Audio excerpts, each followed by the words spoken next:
Magandang araw po sa inyo lahat. Welcome po sa panibagong video natin dito sa Makapili TV. Ngayon po medyo lilis lang po tayo ng topic para hindi naman tayo masyadong nauumay dito kay Attorney Libayan at sa issue ng mga yung mga issue niya kay Senator Rapi Tulfo. Medyo nakakaumay kasi minsan panoorin yung mga or parang minsan nakakasawa din. So ngayon dito, medyo lilis tayo ng konti, magiging issue political muna tayo. So ito yung topic ni Banat Bay tungkol dito kay Bagong Lipunan, kung saan ito parang minamasama o sumumay loob niya nung tinatawag siyang isa sa mga tanso. So bakit ba tanso ang tawag dito ni Banat Bay sa mga loyalistang bumabaliktad o may parang yung nagpapakalat ng mga maling impormasyon, kasi sila yung mga sumuporta ng mga panahon nung eleksyon, nung nakarang eleksyon. Sila yung mga talagang sumuporta kay Pangulong Bongbong Marcos. Na ngayon parang bumabaliktad na dahil nga daw nabudol sila. Na hindi natin alam kung paano sila nabudol o sabihin natin baka may pangako sa kanilang hindi natupad. So, ngayon, bumabaliktad sila. So, hindi natin alam kung alin doon. So, ngayon, ito, pag-uusapan natin dito na tuloy pa rin yung pagpapakalat nila ng maling impormasyon. Hindi naman siguro totaling fake news, pero parang ganoon na rin. Kasi dito meron sinasabi to si Bagong Lipunan na tungkol kay Pangulong Duterte at dito kay Pangulong Bongbong Marcos. So, bago natin simulan yung topic na yan, maglalambing pa rin ako sa inyo. Sakaling hindi pa kayo nakasubscribe sa channel na to, pasubscribe na rin at pakilike na rin yung video. So ito, panoorin po natin itong video ni Banat Bay at bigyan natin to ng reaction. Anyway, ako aaminin ko po sa inyo, isa po akong Duterte diehard supporter. So gaya ni Banat Bay, parehas kami ng paniniwala tungkol kay Pangulong Duterte. So kahit pa paano, matagal-tagal ko na rin sinusubayban itong si Banat Bay kaya medyo familiar tayo sa mga tinatapik niya. So, ito, pag-usapan natin itong si Bagong Lipunan. Yung sabi niya na tanso daw, hindi po kami kasama doon. Kagaya ng mga DDS, may dalawang grupo, di ba? Yung grupo ni Cayetano, yung 10K, at may grupo din ng BBM.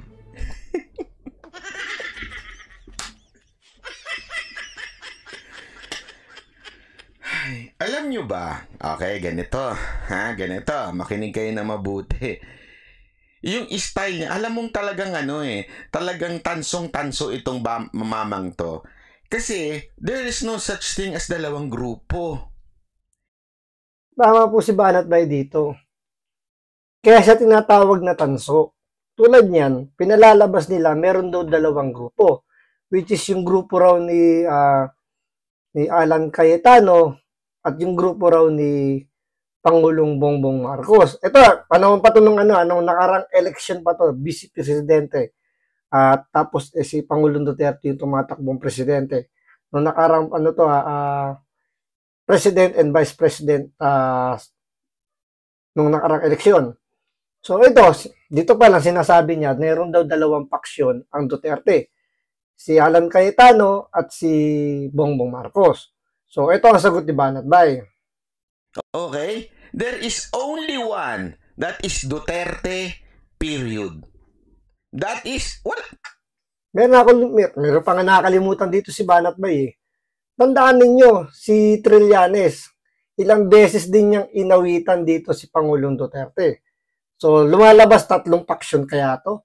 Kasi hindi na mention ito ni Bagong Lipunan eh. So, pinalabas niya lang dalawa lang, which is si Bongbong Marcos at si Alan Peter Cayetano. Nakakalimutan nila, may isang Trillanes na nagsusumiksik din kay Pangulong Duterte pero tinabla niya kagaya ni Bongbong Marcos. Diba? So, lumalabas lang talaga etong si Bagong Lipunan, talagang tanso. Kasi nga, gumagawa siya ng sarili nilang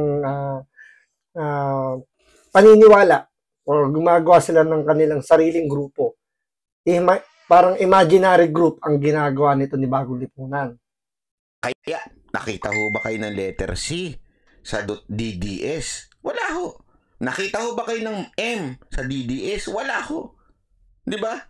Yan o, Digong Duterte supporter o diehard Duterte supporter. Asan ang Cayetano? Tama. Asan doon ang Cayetano? Oo, sabihin natin ang kinuwang Vice President ni Pangulong Duterte nung time na yon is Cayetano. Pero walang DDSC or CDDS na Cayetano Duterte diehard supporter. Wala pong ganun. At wala rin pong MDDSS na Marcos diehard Duterte supporter. Walang ganun. Ang meron lang is diehard Duterte supporter lang po. So doon pa lang makikita nyo na gumagawa sila ng imaginary group, which is yung kay Marcos daw. Wala naman pong ganun.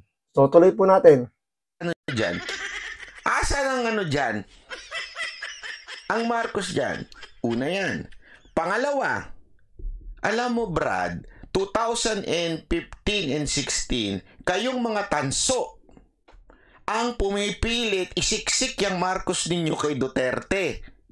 Ang linaw, sino ho pinili ni Duterte? Kayo ho sumagot. Ano to, tanga-tanga lang talaga? Sino ho pinili ni Duterte katandem? Sige nga ho, sagot nga ho kayo. Kung talagang may utak kayo, sino ang pinili niyang kasama bilang vice presidente? Si Bongbong Marcos. Hindi nga. Napakatanga naman po. Simple lang to eh. Baka sabihin nyo, hindi kumandidatong vice president yun. Kumandidatong vice president din yun. Bakit hindi pinili ni Pangulong Duterte? Ang pinili niya si Cayetano. So sasabihin nyo may dalawang paksyon. Anong dalawang paksyon doon? Isa lang naman yun. Correction, 3 paksyon. Tumakbo rin si Trillanes bilang vice president. Di ba? Binata ni Trillanes si Duterte dahil hindi nga niya sa kinuhang vice president eh. So doon maling-mali na kagad si Bagong Lipunan na 2 lang daw ang paksyon. 3 po. Pero ang totoong sinabi rito or yung totoong nangyari, wala akong paksyon.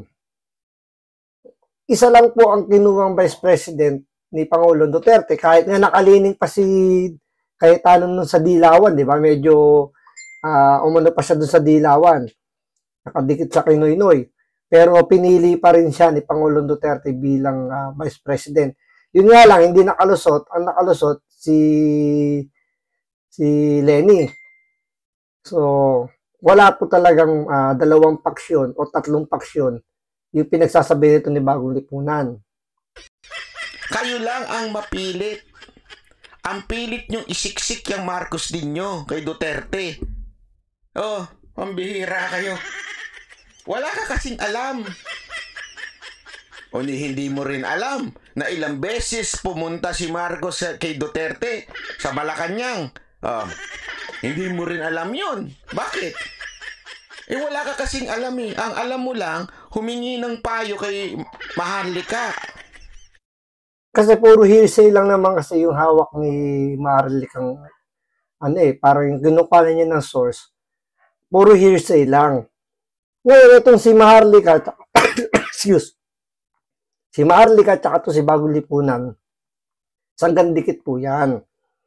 So, siyempre, dyan siya kumukuha ng sources niya rin kay Maharlika.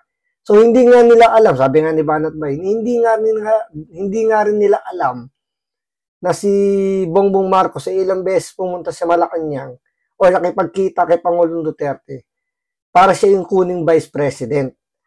Pero niligwak ni Pangulong Duterte at ang pinili niya si Alan Peter Cayetano.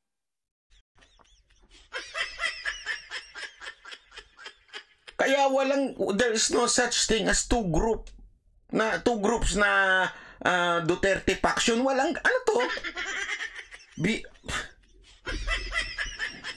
Sakit sa bangs to, boss Dada. Ano ba nangyari dito? Okay? Hindi nyo maialis. May 2 tagang grupo na DDS. Ikaw, tamo, halatang loyalista pa rin to eh. Halatang loyalista pa rin to. Kasi, kitang-kita nyo sa bibig niya na wala namang ganun. Ito na nga yung nangyari. Si Sara Duterte, siya lang ang talagang hindi sumunod sa tatay. Dito kasi pinipilit ni Bagong Lipunan kasi na mayroon talagang dalawang paksyon. Dahil nga si Sara Duterte naging katandem ni Bongbong Marcos. Parang yun kasi pinanguhugutan niya, dun siya nanggagaling, kaya nasasabi niyang may dalawang paksyon ang mga Duterte. Yung kay BBM, tsaka yung kay Cayetano. Pero sabi nga ni Banat Bay, tsaka alam naman natin, inamin din naman ni Pangulong Duterte, di ba, na hindi siya sinunod ni VP Sara. Humiwalay ng landas, or sabihin natin, tumaak ng sarili niyang landas si VP Sara. Kasi parang may gusto siyang patunayan sa sarili niya na iba yung diskarte niya kaysa kay Pangulong Duterte. Wala hong dalawang paksyon. Ayaw ni Pangulong Duterte from the very start kay Bongbong Marcos. From the very start, ayaw niya.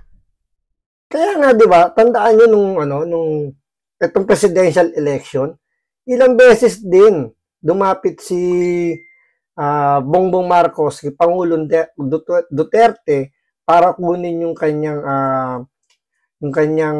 approval, or parang kinukuha yung blessing.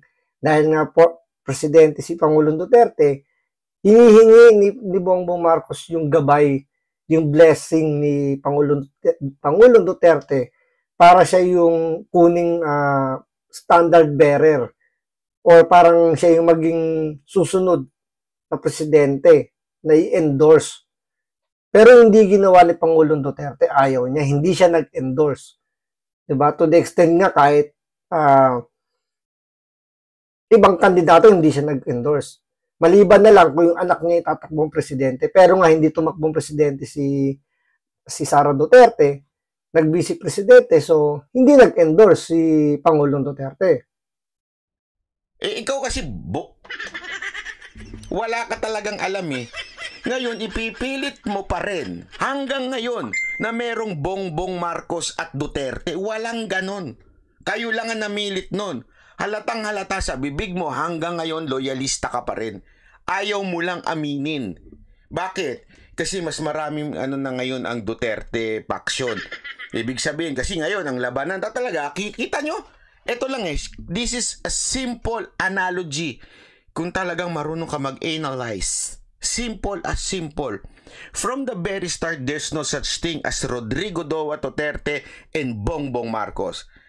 Ngayon, ipinagpilitan nyo si Sara Duterte kasi Duterte yan. Pinagpilitan nyo. Alam naman natin, hindi siya sumunod sa tatay.